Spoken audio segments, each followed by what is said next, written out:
Salut, c'est Rado, content de vous retrouver après 2 jours d'absence et toujours dans des conditions techniques assez particulières. On va voir pour commencer les actualités qui ont animé le petit monde des métaux précieux. J'ai trouvé pour vous un premier article qui est très intéressant. Il évoque le déficit chronique d'argent métal par rapport à la demande. Ce déficit n'a absolument rien de nouveau, mais et pas de surprise, pas de miracle. Dans cet article, hein, vous revoyez les différents chiffres et les différentes tensions.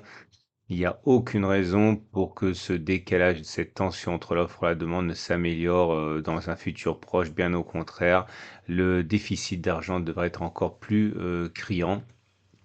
Deuxième article que j'ai trouvé pour vous. Alors, c'est un petit peu pêle-mêle. On y trouve notamment la manière dont Costco et son offre d'or est systématiquement prise d'assaut par les consommateurs mainstream, hein, c'est-à-dire bon, les consommateurs euh, qui, euh, qui ne sont pas forcément des investisseurs avertis, mais cela montre quand même un changement de perception de la grande consommation et des consommateurs par rapport à l'or. C'est pas ça qui m'intéresse. Ce qui m'intéresse, c'est la raison pour laquelle, eh bien, on devrait se trouver dans une situation de déception assez récurrente, hein, par rapport aux minières. Alors souvent, on me fait la demande de comprendre pourquoi les minières ne suivent pas un parcours aussi prestigieux que l'or récemment, et c'est tout simplement à cause de l'habitude que les grandes minières ont prise d'émettre des obligations, des actions pour justement trouver des fonds supplémentaires pour prospecter et produire de l'or.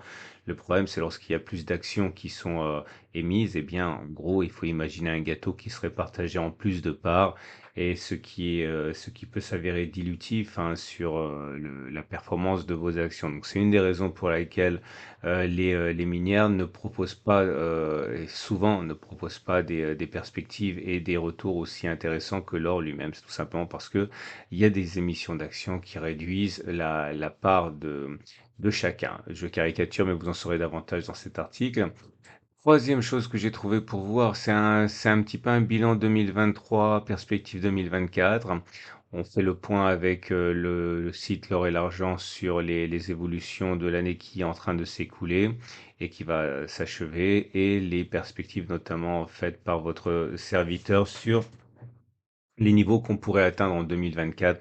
Je vous laisse découvrir ça. Ça, c'est l'article français du jour. Bref, vous retrouvez tous les articles que j'ai mentionnés sur mon site, et vous avez un lien en dessous de la vidéo pour vous y rendre directement. Je vous rappelle que ce format vous est proposé par mes sponsors, L'Or et l'Argent, au coffre et Cryptcool, qui vous permettent d'acheter et de vous faire livrer ou d'entreposer dans les plus grandes conditions de sécurité en Suisse, par exemple de l'or, de l'argent, des métaux précieux, et également la Cryptcool, hein, une des divisions de Coffre pour l'investissement en Bitcoin dans des conditions maximales de sécurité et de simplicité. On passe donc à l'or, à l'argent et aux zones d'accumulation rationnelle. Pour débuter, l'or qui s'est repris comme on pouvait l'espérer sur la zone d'accumulation rationnelle des 18,42-18,00 euros.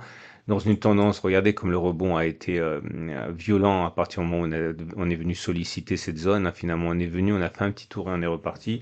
Je ne perds pas l'espoir de les voir, ces cours revenir dans la zone des 18,42, 18,00, mais évidemment, rien n'est certain. Dans l'immédiat, on remarquera une tendance de long terme qui est haussière, une tendance de fond qui est haussière, et des bougies Akinaki qui sont certes pas baissières, puisque comme vous pouvez le voir, c'est vert. Néanmoins, ça peut manquer un petit peu de dynamisme. Dynamisme, on le voit au fait que les bougies sont réduites en taille, il y a une mèche haute, une mèche basse. Bref, c'est positif, mais on est toujours dans une situation attentiste après que l'on ait eu digéré, hein, ce record historique de l'or libellé en euros. C'était tout simplement le 4 décembre. Donc on n'est pas en zone d'accumulation rationnelle, mais on est bien en tendance haussière. Pour l'or libellé en dollars, c'est la même chose. On est dans une situation où la tendance est résolument haussière, avec des cours au-dessus de la M200 et de la M50, donc tendance de fond haussière, tendance de long terme haussière. Je suis un petit peu déçu car on n'a pas eu l'occasion de revenir comme on l'a fait là sur la zone d'accumulation rationnelle 19,53, 19,08 dollars.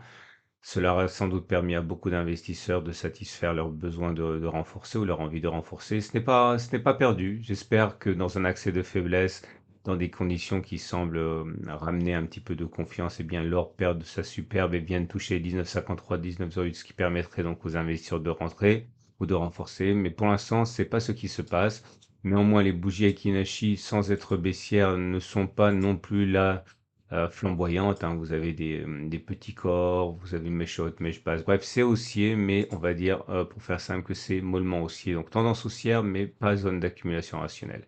L'argent est dans une situation également plutôt favorable, même si là aussi on digère la belle poussée à laquelle on a assisté les dernières semaines. On a rebondi de manière parfaite sur la zone d'accumulation des 21 à 20,5. J'imagine que certains ont eu du mal pour accumuler tant l'impact s'est avéré être de courte durée. Là, vous voyez, ça s'est fait pendant 5 séances, hein, le contact avec la zone d'accumulation rationnelle, mais parfois c'est violent, ça dure une séance. C'est ce qui s'est passé le 13, comme c'est ce qui s'est passé également le 15, hein, ce sont des zones qui sont extrêmement exploitées, extrêmement suivies. Donc on est au-dessus de la M50, on est au-dessus de la M200 tendance de fond et tendance de long terme haussière, mais on n'est pas en zone d'accumulation rationnelle pour l'argent libellé en euros. L'argent mais libellé en dollars, c'est la même chose avec là aussi une petite frustration qui est qu'on n'a pas trouver la force ou plutôt la faiblesse ici, hein, d'aller chercher les 23, 21,7 $, ça aurait été bien. On l'a déjà touché ici, très peu de temps, ça a été fugace, hein, c'était le 14 novembre. Je les attendais sur 23, 21,7 pour le plus grand bonheur de ceux qui voulaient renforcer. Ça s'est pas fait, mais je perds pas l'espoir qu'on y retourne, pourquoi pas. En tout cas, pour l'instant, la tendance de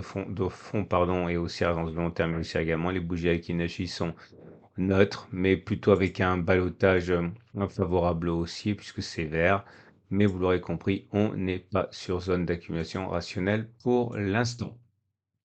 On en a terminé de ce format court du mercredi. Je vous souhaite une excellente journée. Je vous donne rendez-vous samedi pour la mise à jour. Pensez à vous abonner au format pour ne pas louper cette mise à jour du samedi.